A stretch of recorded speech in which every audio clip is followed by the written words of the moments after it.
Vishnoho karmani pashyata. Vishnoho karmani pashyata.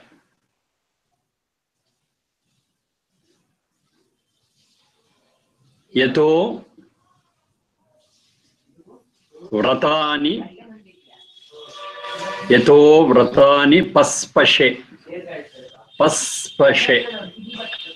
Yato vratani paspashe. One vertical line. Indrasya yujyaha sakha.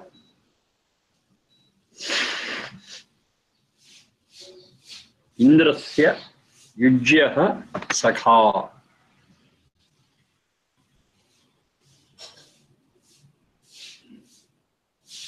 Atharva 7:26:6. 7:26:6. Vishnoho karmani pashyata yato vratani paspashe indrasya yujya sakha. It's a full mantra. Full mantra, Atharva 7:26:6.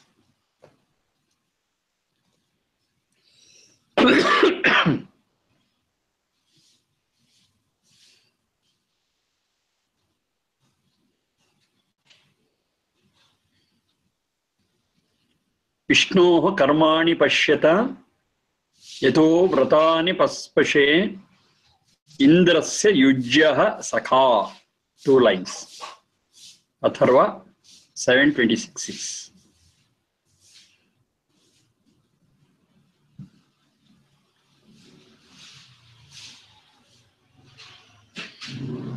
An eternal debate goes on regarding how we understand God. Some understand him as formless, some understand him as with form. And of course, these form, there is no explanation of the form in any of the Veda mantras, but it is their full imagination. They imagine, and gods are created with form in numerous ways, not one or two. If the name is there in the masculine, it's a male god. If the word there is in the feminine, it's a female god.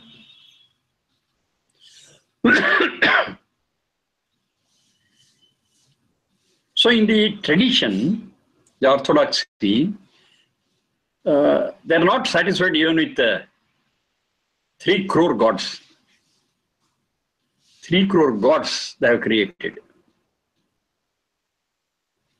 Mukkoti. Mukkoti is 3 crores.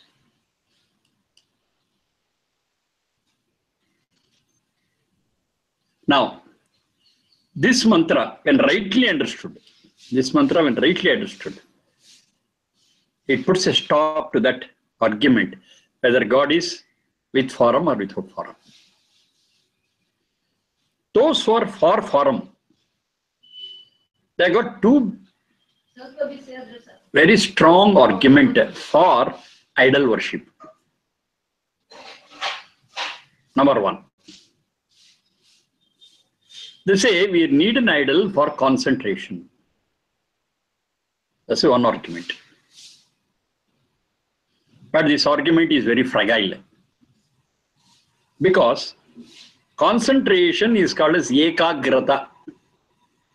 What does ekagrata mean? To focus on a single point. No idol is a point. It's very clear. It's a big structure. And many take pride in establishing such structures which is 80 feet, 50 feet, 125 feet, 135 feet. They vie and compete with others to create a structure of a great height and make it a tourist spot. They are not bothered about the real God, I want to make a tourist spot and make money after it. Ekagrata, concentration, is on one single point. Psychology says about it. Take a white paper, clean white paper, just put one dot and concentrate on it. Excellent. Just a dot. For improvement of concentration, this is what they say in psychology. Don't look hither or thither. Just concentrate on that single point. Your concentration will improve. All said and done, concentration is ekagrata. It is focusing on a single point. It's a big idol. Where do you concentrate? On the head, on the crown, on the nose, on the ear, on the eyes. There are so many points. Where do you concentrate? In fact, all those points distract us from concentrating on any one particular point. It's a distraction. It's not for concentration. So that point doesn't hold water. No idol can help a person to concentrate. And this concentration, including that paper and point, even that, including that, this concentration is not external. For external, paper and point is very good. But concentration is internal. It's an internal process. If my mind is not fluctuating, chanchala, it's not chanchala, but is capable of focusing on one particular point, one particular subject, yes, it's concentration. For that, you never need an external aid. It's internal. Close your eyes and concentrate on one particular subject, particular issue, or just concentration. In fact, that is been called as dharana, dhyana, samadhi in yoga. All the three put together, they call it as sanyama. That's the word they use. Sanyama is equal to dharana, dhyana, samadhi. How does it work? To choose a subject which is close to our heart, to think about it by holding it in our mind is called as dharana. To hold, dharana. Dudhaya, dharana, poshanayo. We hold it. We hold on to a subject. Whatever the subject be, it doesn't matter. Whatever the subject be, I hold on to a particular subject for my further process. And that subject will help me out, provided it is close to my heart, it is close to my aptitude. If my aptitude is in tune with that, yes, I can hold on to it for any number of hours. Then what's the next step? Once I have chosen the subject which I'm holding on to, then I just think about it and nothing else. So the next step is concentration. To focus on that which I have held on to. And what's it called? It's called as dhyana. That is a path, the dhi shakti, the thinking takes. It's a channelized thinking, systematized thinking in one single direction without diversions. That's dhyana. In dhyana, the concentration is so much that all things will be forgotten except three. The one who is concentrating, dhyatri. Dhyatri is one who is into dhyana. Dhyeya, upon which he is concentrating. Second factor. Third factor is dhyana, the relationship between dhyatri and dhyeya. Dhyeya is the subject upon which concentration is done. Dhyatri is one who is concentrating. And the linking factor between Dhyatru and Dheya is Dhyana. Three things remain. All other things will just vanish. Yes, that is Dhyana. No other disturbance. Dheya is fixed. Dhyatru concentrates on it without any disturbance, without any diversion. And that process is Dhyana. Dhyatru, Dhyana, Dheya. Fine. It becomes subtler and subtler, it becomes finer and finer. At one point of time, it is possible that all the three appear to be one. They never become one. That three differences will be there. Dhyatru, Dhyana, Dheya. The difference will be there. But it appears as though there is no difference between them. I am the Dhyatru, I am the Dhyana, I am the Dheya.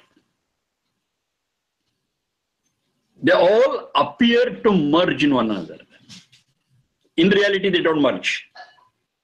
Iva means as though. As though they are one, they merge. They never become one.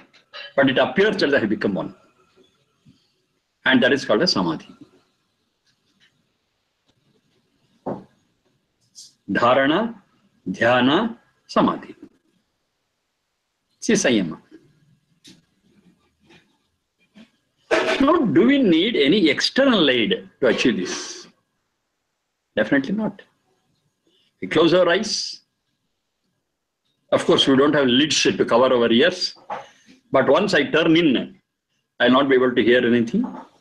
All my sense organs will ultimately turn inwards. This is a deliberate action. And when everything is turned in, no external aid required or any external aid is an obstacle in the process of Dharana, Dhyana, Samadhi. Because it will be pulling out. The sound will distract you. The vision will distract you. The smell will distract you. The taste will distract you. The touch will distract you. But for concentration, Dharana, Dhyana, Samadhi, Sanyama, it has to be an internal process. If this internal process is drawn outside, yes, this is totally distraction and never concentration. So no external aid, idle or anything, including the paper and dot. Paper and dot is better than idle. But of course, it's an external aid. But ultimate concentration, which is inside, has to be without distraction, and all sense organs have to turn inside. What's that called? In yoga, it's called as pratyahara. Pratyahara, to draw them in. Now, these things I am not imagining and speaking to you. Everything has got its own basis. Pratyahara is earlier. Pratyahara, Dharana, Dhyana, Samadhi. Pratyahara is a preparation for it. Turn your sense organs inside. And this whole yoga is an internal process. It's an internal journey, not something external. But today, most of the time, yoga means it is an exhibition of flexibility of our body.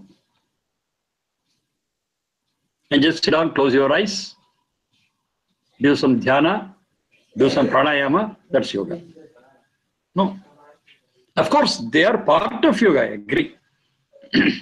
But yoga starts from yama niyama, ahimsa, satya, steya, brahmacharya, aparigraha, shaucha, santosha, tapas, swadhyaya, ishwar pranidhana. Now all the 10, 5 yama and 5 niyama, they are all internal processes. If you have got some external dimension also, but external dimension is not emphasized. The internal dimension is more important, and that works as a base for all the future asana, pranayama, pratyahara, dharana, dhyana, samadhi. It's all based on the yama and niyama. But most of the yogis around the world, they forget this aspect. But I'll explain, they say we have got 8, yama, niyama, asana, pranayama, I shall start asana. Most of the time they do it. What about yama, niyama? Unless yama, niyama is practiced, asana, pranayama, etc., will not be able to give us the full benefit. Of course, by doing asana, pranayama, we get benefit, I don't deny it. But not to the extent we should have got it. We will get the full benefit only when we go for yama, niyama, asana, pranayama. It's not that we do yama, niyama and then come to asana. No, we can do everything parallel. But yama, niyama should not be forgotten. We should remember its importance. Okay, coming back to our point. Concentration is an internal process. So those who speak for idol worship and say it's for concentration, they are misled. They are not able to understand what concentration is. They are not able to understand the yoga, word sanyama, dharana, dhyana, samadhi. They fail to understand it. Those who understood that rightly, they say, I don't need anything external for my concentration. Simple. It's an internal process. Concentration is an internal process. Even if there is a paper with a dot, though the eyes is looking at, finally what is happening? The mind is there on that point only and it's not fluctuating. It's an internal process, finally. We take the aid of that dot, fine, excellent. But taking the help of that dot is not the final thing. It could be a starting point. But ultimately, to hold on to a subject and have a channelized thinking on that subject, and finally feeling that all the three, dhyatri, dhyana, and dhyaya, are one, is a purpose of concentration, or that is concentration. Now, those who say idols are for concentration, sorry, they are misled. Think over, think over. The definition of concentration I told you, what yoga says I told you, and the process I explained, anybody can experience it. If your sense organs are outwardly, there is a lot of disturbance. Outwardly.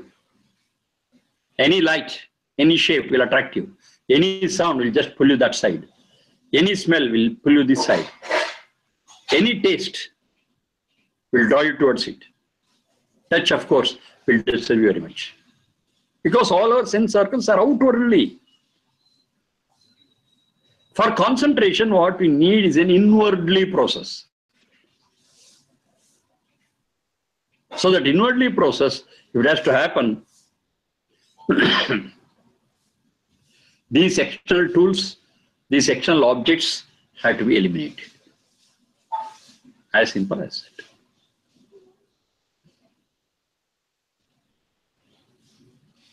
Then there is a second argument. There are many. I am concentrating on just one or two so that I will be able to understand the essence of this Veda mantra. Some say, sir, we know about it. We know that this idol is not God. We know. But what happens when I look at this idol? It's not for concentration also. I immediately remember the great God. So this has been instrumental for me to remind me about that God. So this appears to be a better argument than the first one. But even this argument has got a flaw. What is that flaw? Okay, this figure reminds you of that God. Argument is good.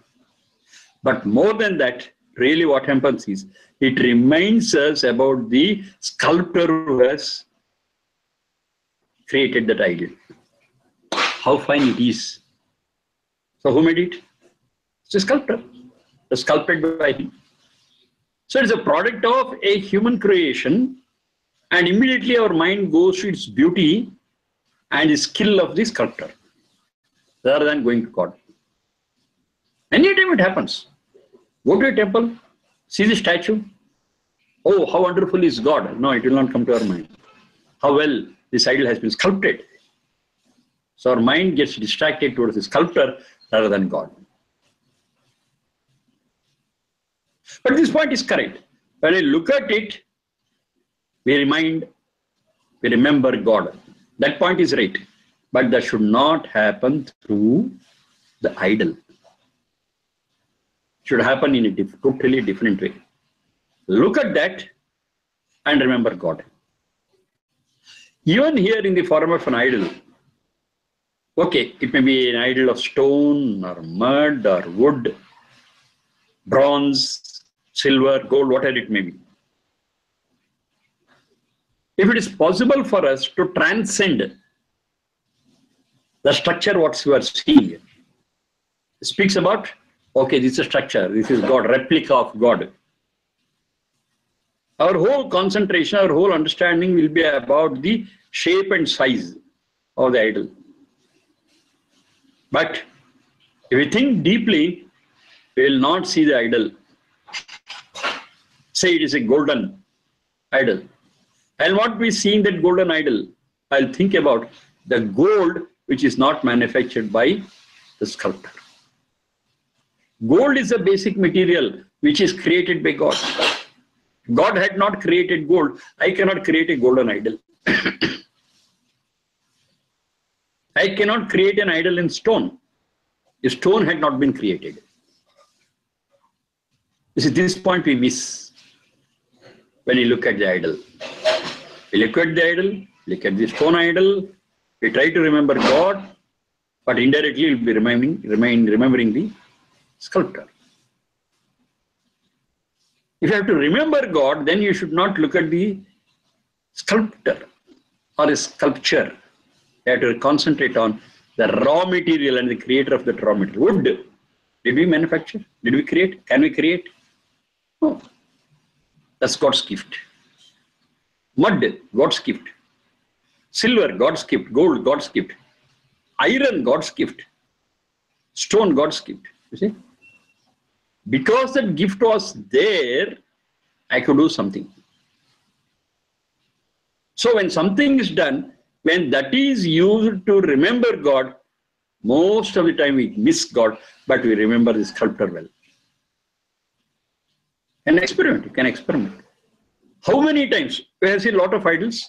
I visited a lot of temples.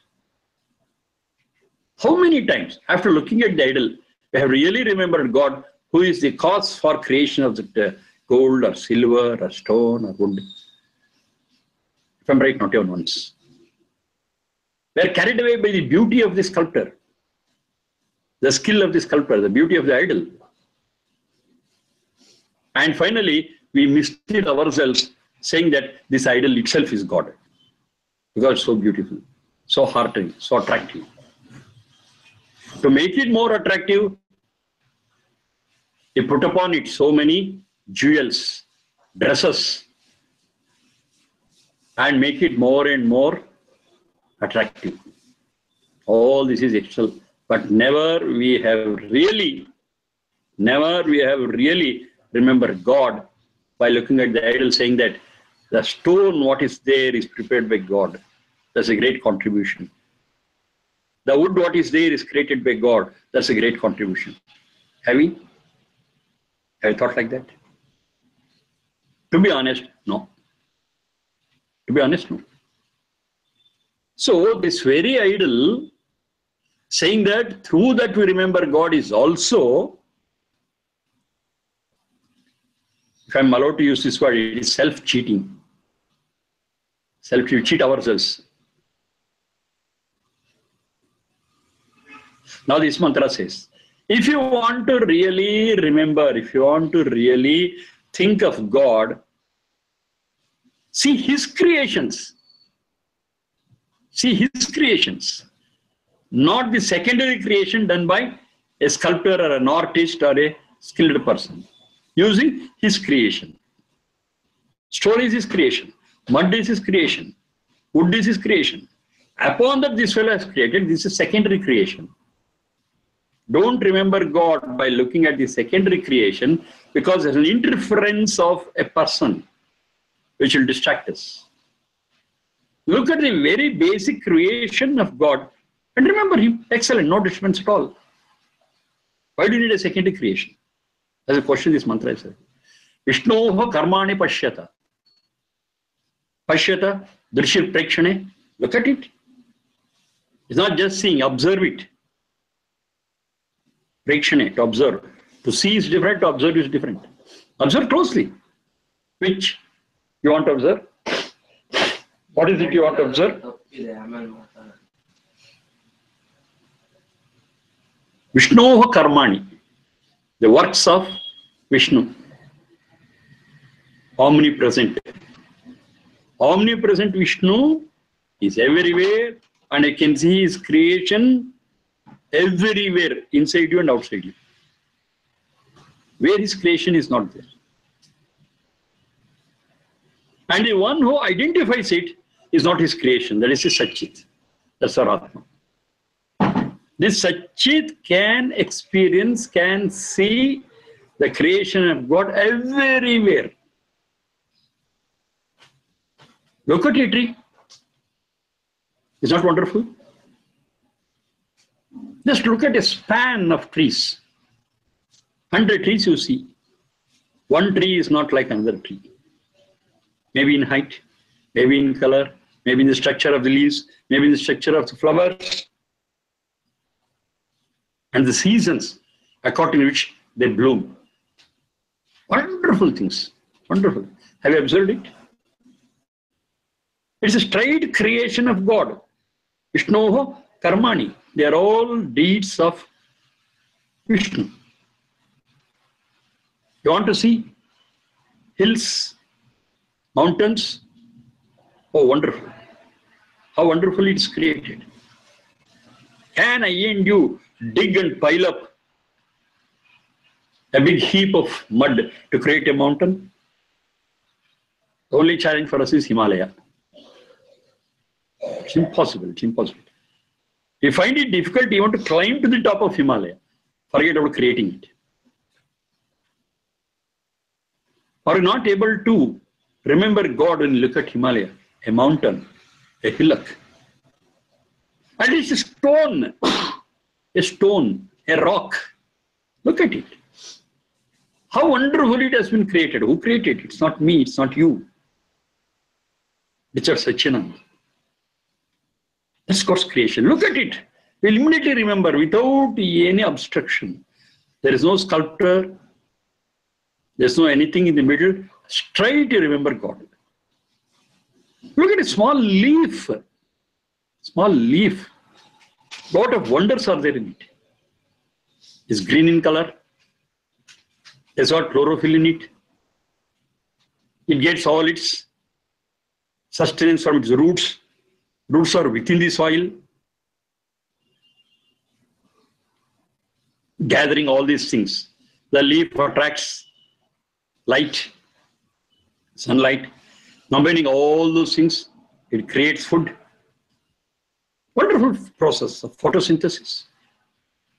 And by the end of the photosynthesis, we are given the concentrated food in the form of leaf or maybe in the form of fruit. What a wonderful arrangement. No human being can create such a thing. I cannot simulate as easily as a plant does photosynthesis. I cannot simulate photosynthesis in my laboratory. It is very costly.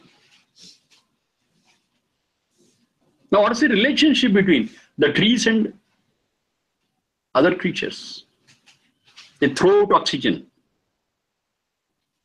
Other life wants oxygen. And they throw out carbon dioxide, which is required by the trees.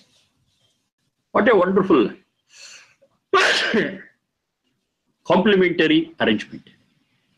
Who thought out all this? I don't need an idol to understand this. Just look at the process. It's awesome. It's amazing. Vishnu karmani pashyata. Look at it. Anywhere. Look at our own eyes. How wonderfully it is created. We are able to rotate the eyes sideways, up and down, corner. How it is done? To have such an arrangement in a man-made camera, it is a tough job. It's done so easily when a child can do it. 6 sets of muscles are there. They contract and relax. Depending upon how they contract and relax, they move this way and that way, up and down corners. What a wonderful arrangement. Is that all? Is that all? No, no. So in real life, when I have to take a photo, either I have to use a lens for a limited purpose. If I want to focus on an object which is a longer distance, I have to change the lens. If it's at a closer distance, that lens will not be of no use. I have to go for another lens which is capable of focusing on the object which is close by. How do I do it? If I want to focus on a longer object, it has to have a greater focal length. You have to concentrate on something which is close by. It has to be by a lens of lesser focal length. Now, do we keep on changing our lens of the eyes and to look at a further object or a nearer object? No. It happens automatically. Even without a knowledge, very few of us we know how it works. The lens is there, and upon the lens we have got muscles. So when they pull the lens, the focal length will increase. When they relax, the focal length will come down.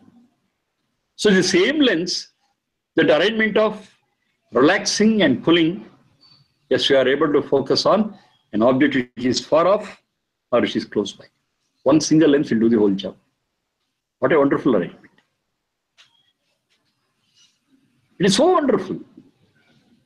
Is that all? No, no. Whatever we see, it falls on a retina invertedly. It's an inverted image what we are getting. Because the lens is a convex lens. So I got a real inverted image there.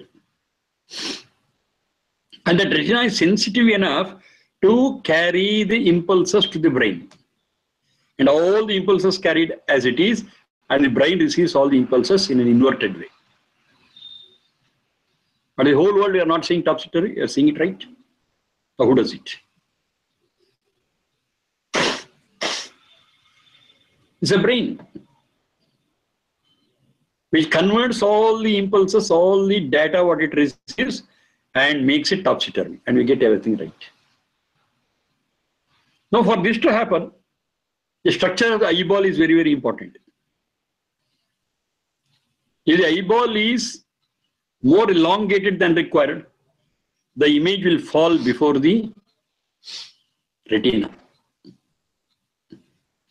So that person will not be able to see something which is far off, short sight. If it falls behind the one, it is long sight. Solve problems. And inside that, to maintain this retina and the lens, we have got fluids. Those fluids will keep the whole system fresh and clean. To keep the eyeball externally, we have got a fluid called the tears. And for that, we have got a manufacturing thing called as the tear glands.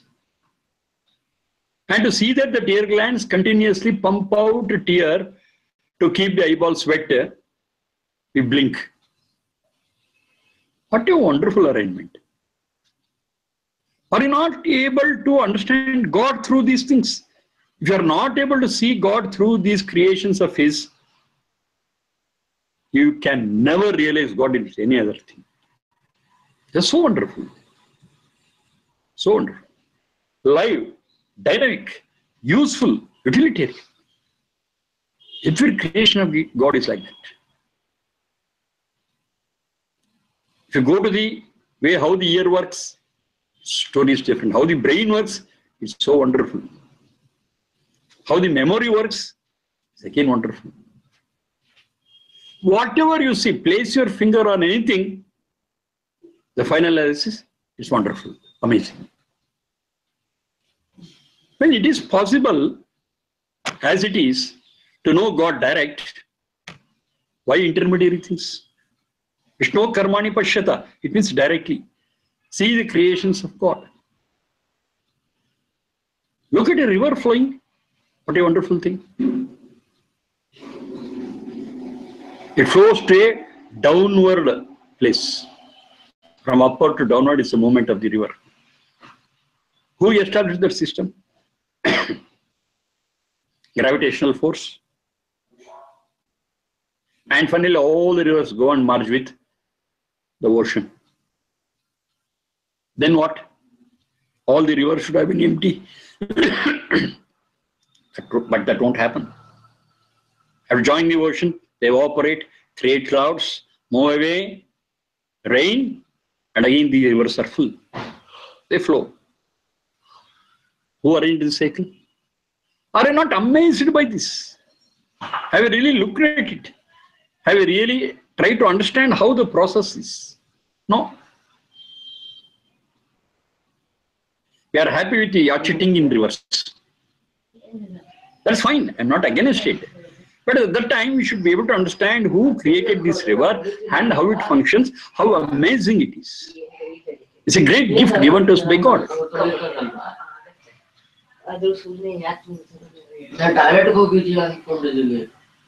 Now, if you think like this, if you observe around us, in us, there are so many things, and there will not be even a single moment left without amazement.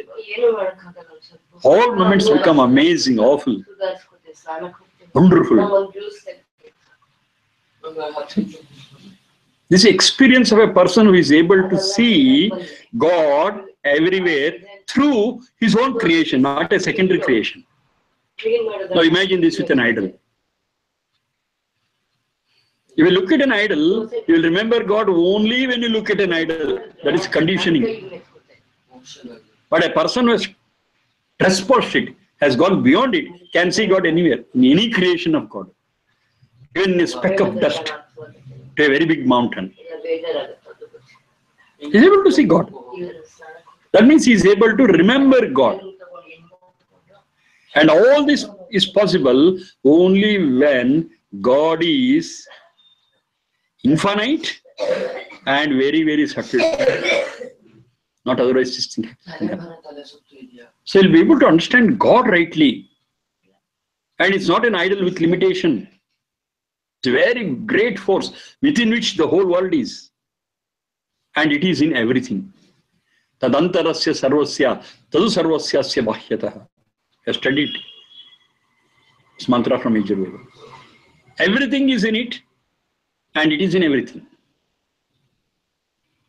So we will have an opportunity to understand God rightly if you are able to see God in everything, or his actions in everything, his creations in everything.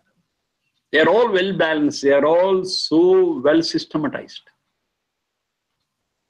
Look at the solar system. What a wonderful thing. Look at the stars. Look at the planets. We will have no other word than saying that amazing, amazing, amazing, amazing. Every word that comes out of our mouth is nothing but amazing. That is the creation of God. That is how we should be able to understand God.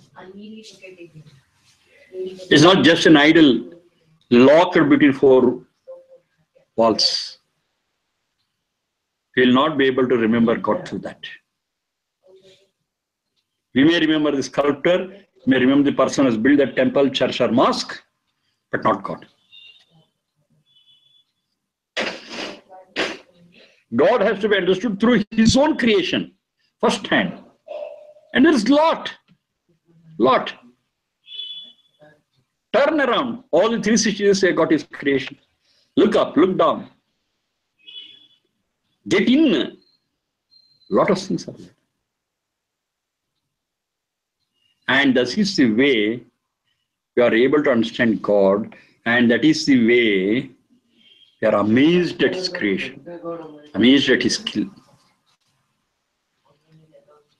We may not be able to see the creator because there's no form. If he has got form, His whole structure is limited and his creation also is limited. But because the creation is infinite, we can see its impact everywhere.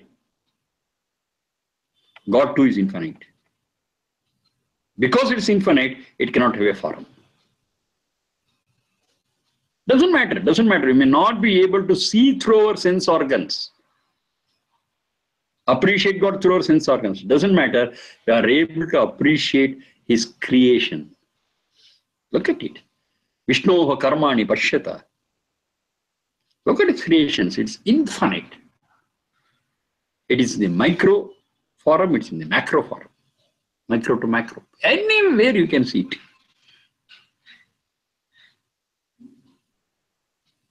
So if you are able to have that vision, you will never miss looking at God. But to say, remember God by looking at the idol, if the idol is taken away from us, you forget God. That's what is happening. You come away, God is gone. How it can go? How it can go? Every moment of our life, every breath we take, we should be able to remember God. When you do it, when we understand that, Vishnu karmani pashyata, look at His creation. It is so wonderful, it is so amazing. It is wonderful. Look at it. And every time you feel the amazement, every time you see how wonderful it is, how awful it is, immediately we remember nothing but the great force Satchidananda. The easiest, straight way where we will not get diverted. But all other procedures, remember God, they are all disturbing us. They're all distracting us. And we easily get carried away from the goal. It's happening today. Because we have conditioned ourselves that God, we remember only through this idol. I cannot keep the idol always with me. So I cannot remember God always. There's a specific time, maybe weekends, maybe on some festivals. I visit the temple, prostrate, see the idol, remember God, take prasadam, get out. Then what will happen next? Let us see when I visit the temple again. Till such time, I'm not able to see God. Because I'm able to see God through only one single window. That's the idol. No. We're in a big field, no walls at all, no windows at all, no doors at all. God is visible everywhere, inside, outside. When this experience you'll be able to get and understand that Vishnu karmani pashyata. You look at the creation of God and through that remember God. He's so skillful. He's such a great artist. He's such a great sculptor. You just imagine. Even the best artist cannot create and color a flower. The flower is so colorful. Let us assume an artist has created such a flower which is similar to the real one. Then last question, can he give the fragrance to it? No. Flower with such beautiful color and fragrance can be given only by Vishnu. Omnipresent, Vishnu Vyapto, and omniscient, Sarvajna, omnipotent, omnipresent. Only that can give the flower, the color, the fragrance. Is it all? No. It can give it the pollens by which it can reproduce and spread. No artist can do this. He may be able to draw a flower, create a flower in 3D with all the colors and beautiful things. He cannot give the fragrance, and no bee will come, no insect will come for pollination. The process itself is totally different, which is still beyond the comprehension of mankind. But to understand it, Vishnoho karmani pashyata. Look at his creation. Remember him straight. Let's not get into crossroads and lose our path. Let us not go astray and miss the route. There is a straight path. Go. See it. Remember the Creator. And if you see it rightly, there is nothing but saying amazing, wonderful. Only two words. Vishnu karmani pashyata. Now one who has experienced this, one who is able to see God in everything, not directly, through his works. First hand. Of course, creation by man is also there and it's wonderful. The 8 wonders, what you see, yes, they are all wonderful. I'm not denying it. But if you look at them, you remember the strength and knowledge of a human being, not God. Because it's all creation of human beings. If you want to remember God, you have to look at things created by God himself. So Vishnu karmani pashyata. Then what happens? We'll discuss in next class. Ito ratani paspashi. Okay, thank you.